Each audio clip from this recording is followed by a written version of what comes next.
아니면 인간관계 속에서 다시 회복할 수 없는 가슴 아픈 기억이 있든지 그것이 어떤 것인지 여러분들은 소환이 될 것입니다. 그렇다면 이제 이 시인이 시편 130편에서 8절밖에 되지 않습니다.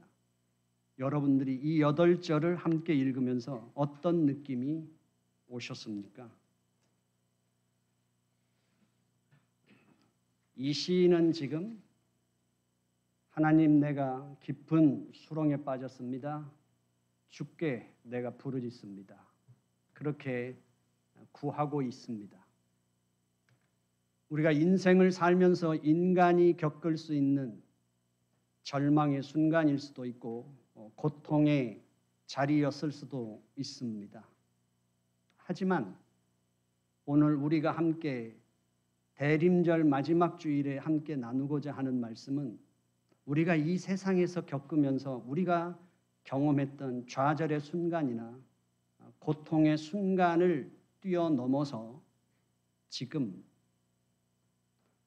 더 이상 이 세상의 그 어떤 권력도, 이 세상의 그 어떤 능력도, 어떤 부도 아주 힘을 전혀 쓸 수 없는 상황, 내가 수렁에 빠졌는데 그 어떤 것도 이 세상에서 인간이 만든 어떤 문명도, 인간의 그 어떤 의지도, 인간의 어떤 노력도 이 수렁에 들어올 수 없는, 어떤 영향력도 끼칠 수 없는, 그게 뭘까요?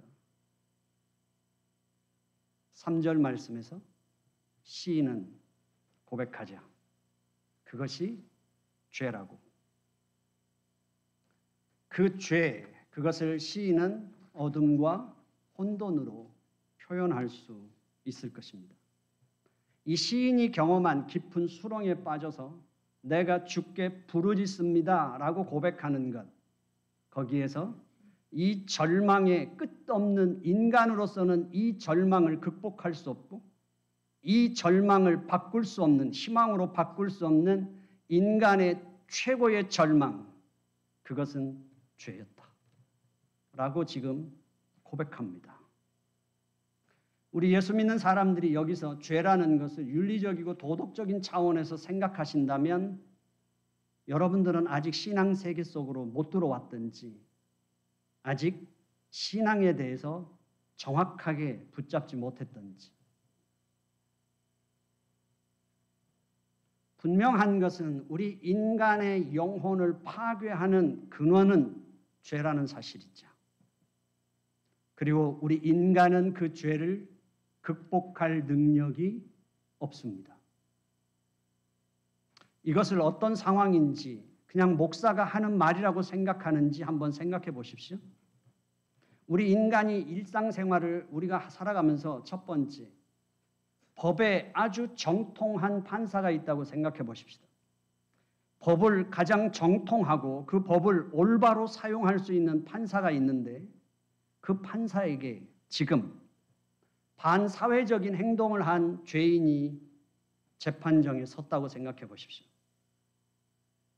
사회의 규범을 무너뜨리고 사회의 일상을 공격하고 있는 그 반사회적인 죄인이 법정에 섰을 때 그 판사는 공정한 법의 잣대에 의해서 그 반사회적인 사람에게 5년을 구형할 수도 있고 10년을 구형할 수도 있고 그 죄에 따라서 심각성에 따라서 20년도 구형하여 그 사람이 더 이상 사회의 질서를 무너뜨리지 못하도록 사회와 이제 분리시키는 판결을 내릴 것입니다. 자, 그런데 판사가 아무리 공정하게 판결을 했다 하더라도 만약에 그 죄인이 결혼을 해서 자녀가 있는 아버지였거나 남편이었다면 판사가 분명히 그 사회의 안정을 위해서 그 죄인에게 5년이든 10년이든 구형하여 사회와 분리시켜 놓는 것이 정당하고 그렇게 해야만 하지만, 그러나 한 남편과 한 아버지가 사회로부터 분리됨으로 말미암아 가정에 불안정이 찾아오고 그 자녀들이 온전한 가정 속에서 누려야 할 정서적인, 경제적인 그것들이 파괴되는 문제에 대해서 판사는 자유로울 수 있을까요? 그 연민은 벗을 수 있을까요? 아무리 올바르고 정당한 그 법이 집행되었다 하더라도 인간이 갖고 있는 실존의 불안정함, 아무리 공정한 판단이라 하더라도 인간을 온전하게 지킬 수 없는 법의 한계, 그것이 인간이 갖고 있는 실존이라는 거죠. 다른 각도에서 생각해 볼까요? 우리는 인간이 끊임없는 지성과 인간이 인간다움을 추구하고 있습니다. 그 어느 시대보다 인간은 지식적으로 더 폭이 넓어졌고 깊어졌습니다. 이제는 고등교육이 우리에게 일상적으로 펼쳐지고 있기 때문입니다. 자, 그렇다면 우리 인간이 알고 있는 것은 얼마만큼일까요? 우리가 아무리 고등교육을 받고 전문 지식을 가졌다 하더라도 우리가 일상 속에서 사람에 대해서 내리는 판단, 우리의 관계 속에서 설정하는 기준들, 이 모든 것들은 분명히 우리의 인격의 한계와 우리의 인식의 한계를 벗기가 어렵다는 사실이에요. 우리의 삶은 온전하지 않습니다. 그래서 우리의 삶은, 그리고 우리의 인격은 언제나 편견으로 흐를 수 있고 우리는 자기 중심성으로 흐를 수밖에 없는 연약한 기반을 갖고 있다는 사실이에요. 결국 우리의 인격 자체가 근본적으로 한계를 갖고 있고 우리의 암 자체가 근본적으로 한계를 갖고 있기 때문에 우리는 우리의 진정한 생명 속으로 깊이 들어가는데 한계가 있다는 것입니다. 그렇기 때문에 우리는 우리의 삶 속에서 율법주의로 빠지든 아니면 우리의 삶 속에서 우리의 양심을 주장하는 쪽으로 흐를 수밖에 없습니다. 나의 진심은 그렇지 않았다는 것. 분명히 예수님 당시의 바리새인들은 율법적으로 거의 인간적으로는 흠을 찾기 어려운 사람들이었습니다. 그럼에도 불구하고 주님은 그들에게 위선자라고 공격하셨습니다. 오늘 시편 기자가 내가 인생의 깊은 수렁에 빠졌습니다. 내가 주께 부르짖습니다. 그게 얼만큼 느껴지실까요? 우리 인간이 정말 처음에 말씀드린 것처럼 내가 사업으로 경제적인 파탄의 지경에 이르렀을 때 그때 내가 어디에도 손을 뻗어도 누구도 내 손을 잡아주지 않는 상황에서 내가 가장 사랑하는 가족과의 그 관계가 파괴되고 내가 얻었던 모든 인생에서의 모든 것들을 다 상실했을 때의 그 고통은 그것을 우리가 경험했던 사람도 중요하겠지만 그러나 가정에서 평탄하게 살아왔거나 경제적으로 안정적인 삶을 산다 해서 인간에겐 부르짖음이 없냐 하는 거예요. 인간이 아무리 안정된 삶을 살아도 인간이 아무리 평안한 삶을 살아도 인간이 아무리 가족애가 충분한 삶을 살아도 인간의 근원적인 부르짖음은 다르지 않다는 거예요. 이게 느껴지시냐는 거죠. 이게 신앙에서 조금 더 예를 든다면 목사는 어떨까요? 목사는 정상적으로 한국교회에서 정상적으로 설교를 한다면 목사는 일주일에 최소한 11번을 설교합니다. 7번의 새벽 기도에 주일날 오전 예배, 오후 예배, 수요 예배, 금요 철야까지 그리고 구역 예배까지 간다면 목사는 최소한 11번의 설교를 합니다. 그런데 그래서 저는 하나님 가까이 갔을까요? 이 실존에서 자유로울까요? 아니요. 11번씩 설교하고 20살에 시작해서 지금 60이 넘었는데도 설교를 하면 할수록 내가 무슨 소리 하는지 모르겠다는 거예요. 내가 하나님을 더 모르겠다는 거예요. 그래서 장로가 되고 안수집사가 되고 권사가 돼서 교회에서 헌신하면 어떨까요? 우리에게 있어서 우리의 실존과 우리의 신앙 사이에서 우리는 어떻게 살아가고 있느냐 하는 거예요. 우리 인간이 갖고 있는 이 어둠, 이것을 우리는 어떻게 견디면서 살아가고 있느냐는 것입니다. 오늘 시편 기자가 130편에서 이렇게 말하는 거예요. 내가 인생을 살아왔지만 험악한 인생을 살았고, 다윗이 고백했습니다. 내 한 발짝 사이에 생명과 사망이 있습니다. 발 한 발만 잘못 디디면 죽고 사는 그 인생길을 헤쳐왔을지라도, 시편 기자가 고백합니다. 내가 접은 인생 중에 도저히 내가 끝까지 지고 버틸 수 없는 짐이 하나 있습니다. 내가 아무리 노력하고 내가 아무리 성실하게 살아도 내가 절대로 내 힘으로는 끊어낼 수 없는 죄의 사슬이 있습니다. 그것이 인간이 짊어지고 살 수밖에 없는 죄의 짐이라는 사실을 지금 시인이 고백하는 겁니다.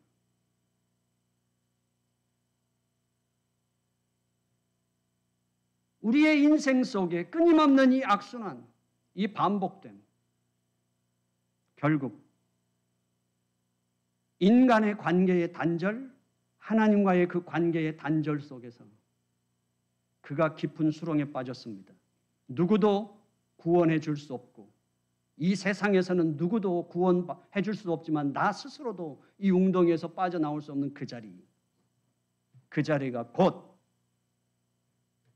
하나님을 대면하여 나를 정면으로 바라보는 순간이라는 거죠. 그것을 기독교에서는 거듭난다고 말합니다.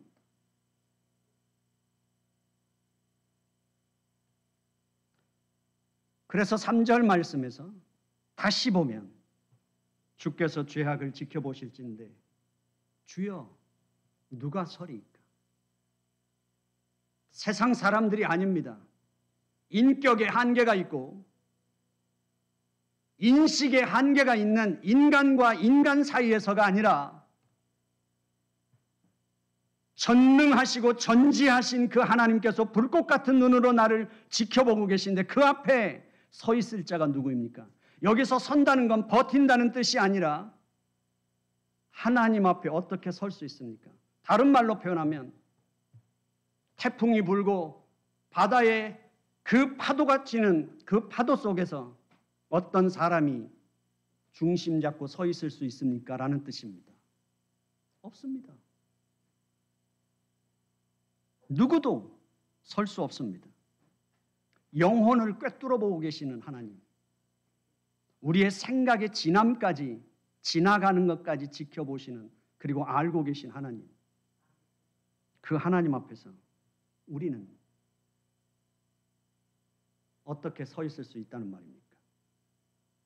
우리의 실존이라는 것이, 우리의 존재하고 산다는 게 내가 신앙적으로 더 깊이 노력하면 노력할수록 어쩌면 우리는 절망할 수밖에 없는 것이, 아침에 창문으로 햇살이 들어오면 내가 그렇게 편안하게 수면했던 그 방에 먼지가, 햇살에 얼마나 그 먼지가 날리고 있는 모습이, 멈추지 않는 그 먼지의 활동이 보이지 않습니까?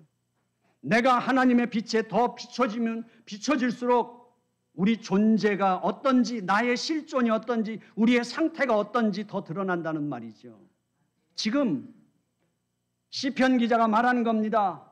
하나님이 나를 지켜보고 계신데 내가 어떻게 서 있을 수 있습니까? 주님 앞에 어떻게 내가 설 수 있습니까? 이제 한 번 더 우리가 생각해 본다면 우리의 삶 자체가 어둠입니다. 솔직히 한번 생각해 보십시오.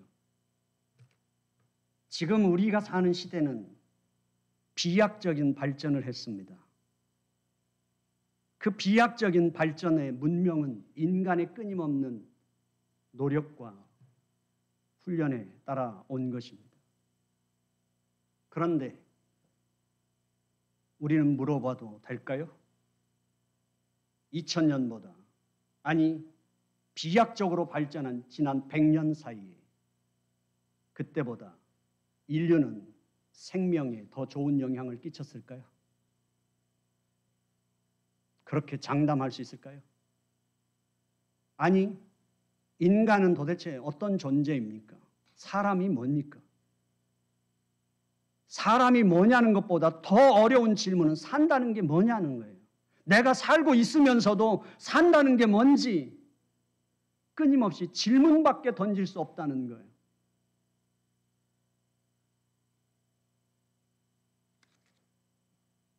우리는 매 순간 사는 것이 어둠을 헤매고 있는 것 같은 그 삶을 살고 있는 겁니다. 그래서 우리는 끊임없이 우리의 부르짖음이 없이는 살 수 없는 게 존재할 수 없는 거죠. 누가 주님 앞에 설 수 있습니까? 이 절규가 우리 그리스도인들의 삶의 소리 지름이지요. 그는 시편 130편에서 찾았습니다. 그게 죄라고. 결국 찾아서 그가 누구에게 부르짖습니까? 주께 부르짖었습니다. 그의 생명의 빛이 들어올 수 있는 유일한 길. 그러나 사람들은 두 가지 반응을 보입니다. 하나는 외면하거나 하나는 우리에게 있어서 손쉽게 답을 얻을 수 있는 길을 찾아갑니다. 살기도 바쁜데 뭘 그런 것까지 생각하냐. 외면하든지 지금 나는 이것이 중요하기 때문에 그것까지는 신경 쓸 일이 없다든지 아니면 자식을 키우는 문제든 비즈니스를 하는 문제든 내 삶에서 뭔가 잠시라도 평안을 누리고 잊어버릴 수 있는 것을 손쉽게 찾죠. 그렇지만 가능할까요? 현대인들에게 삶의 판단 기준이 뭡니까? 재미. 부모들은 그럽니다. 애들이 교회 가는 게 재미없대요. 그렇죠? 재미없대요. 더 이상은 뭘까요? 그런데 왜 학교 가는 건 재미없어도 패서라도 보낼까요?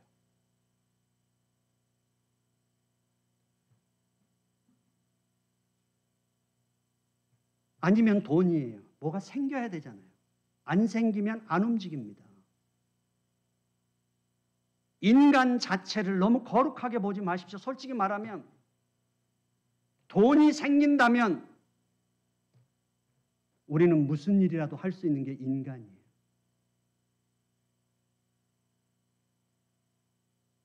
시인은 말합니다.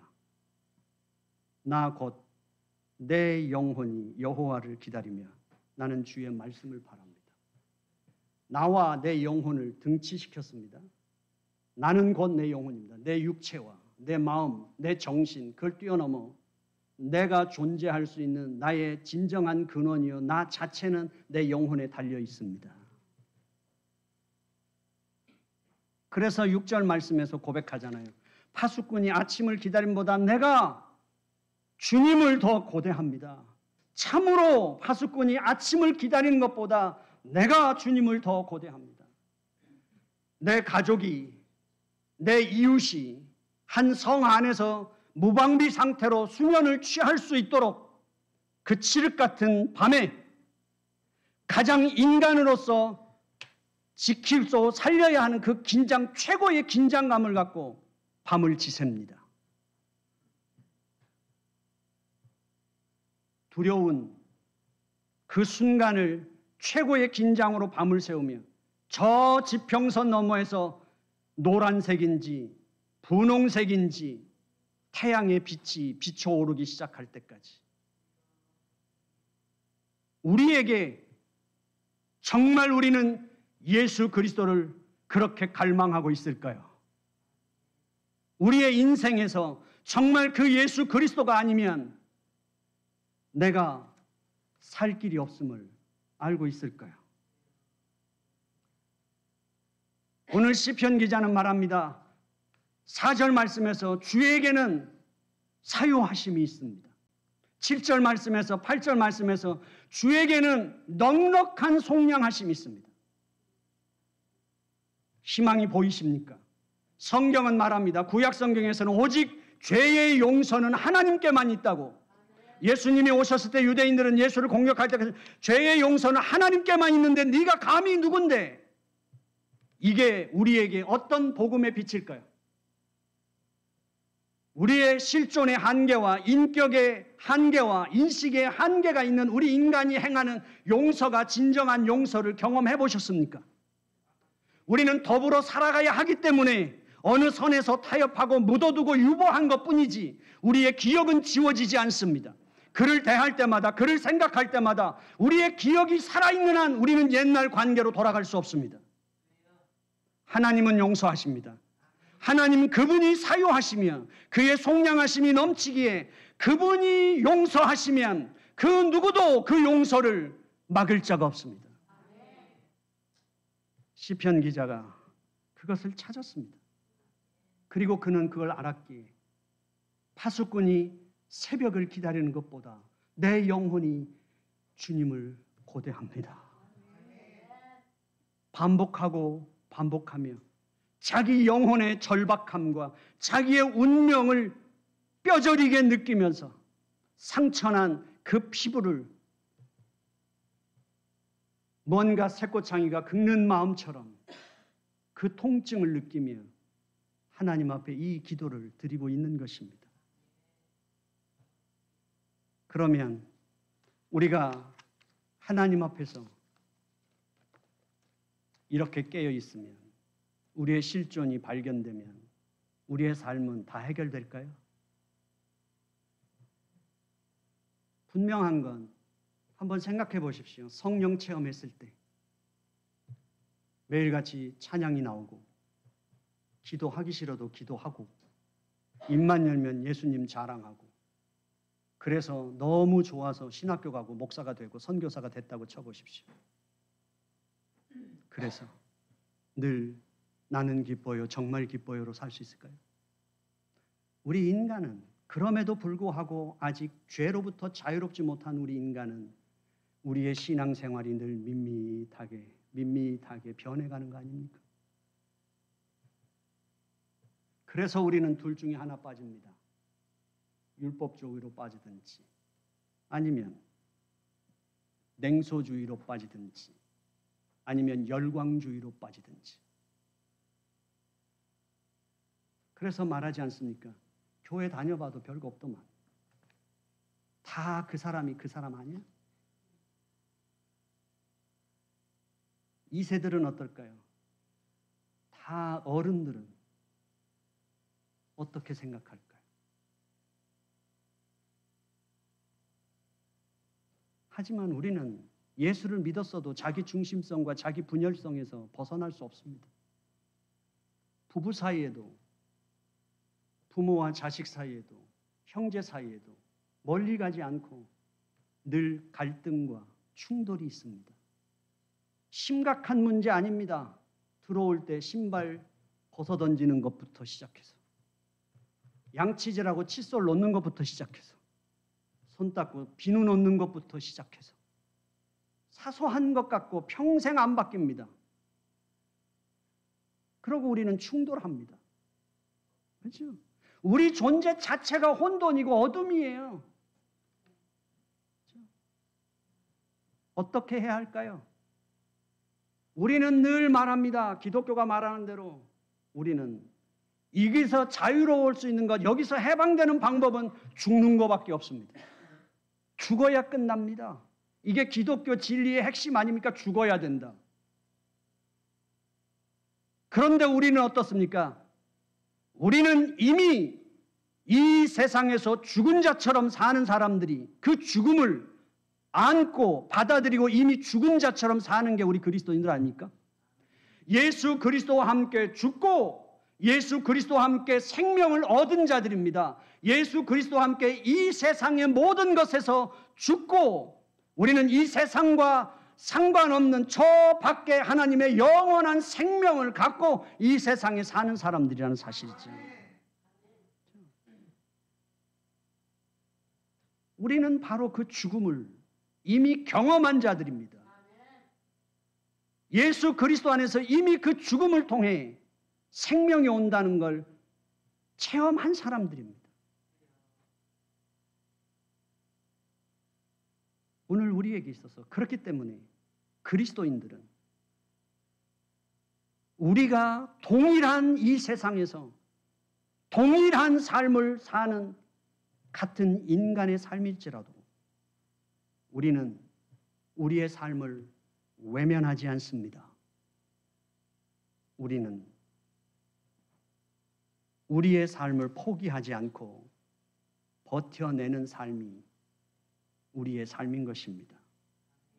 오늘 우리에게 있어서 모두가 다 기다림의 삶을 살죠. 그 기다림은 인간의 삶의 모습입니다.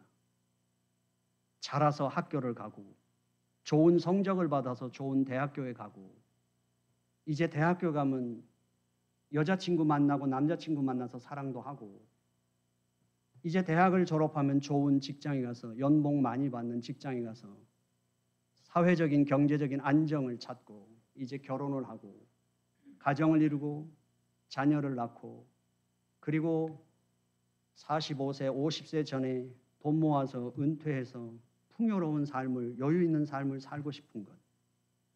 그게 우리의 무의식 중에 우리의 삶의 계획 아닙니까? 좋죠. 그러나 그럼에도 불구하고 우리의 인간의 근원적인 문제가 해결됐을까요?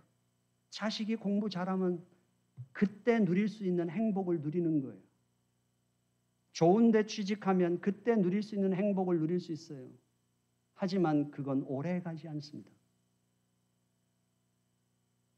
우리 인간의 근원에 오래 가지 않습니다. 우리는 끊임없이 무언가 성취하면 또 다른 것을 찾아 방향을 틀고 무언가 기쁨을 누리면 또 다른 기쁨을 찾아 연속적인 것을 찾아 우리는 방향을 바꿀 뿐이지 우리의 근원은 달라지지 않습니다.